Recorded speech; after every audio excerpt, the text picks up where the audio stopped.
Blanket से order किए हैं आंवला जो हमें कैंडी बनाने के सबसे ज़्यादा नीडफुल होंगे। एंड देन ये एक आप देख सकते हो मैंने ब्लैंकेट से सामान मंगा लिया है, बट जो मेन इम्पॉर्टेंटली मैंने कैंडी के लिए मंगाया था, तो ये पैन में आंवला को रख दिया है, बट इसे हमें 5-10 मिनट के लिए स्टीम में पकाना है।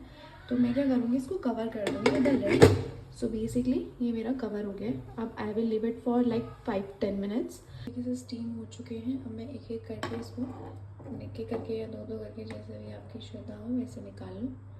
ये लो, मैं निकाल लेती हूँ। फिर इसके यहाँ पे सीड्स अलग करेंगे। लेट्स सी, इसके जो सीड्स हैं वो अलग कर दिए हैं ऐसे। फोकस करके दिखा दूँ। अब हमें क्या करना है, हम मेन रेसिपी तो हम इसको पीस लेंगे।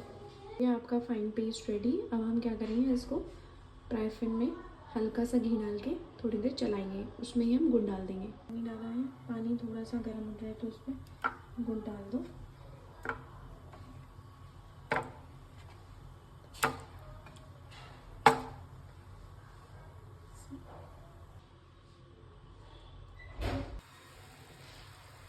नींबू कलर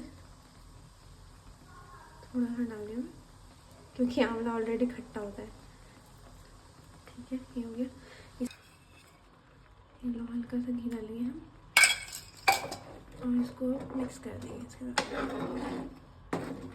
और इसको थिक होने तक वेट करेंगे। सारा पानी मोस्टली उड़ चुका है। अब हम इसको थोड़ी देर में फ्रीज कर देंगे, गर्म होने थोड़ा ठंडा होने के बाद।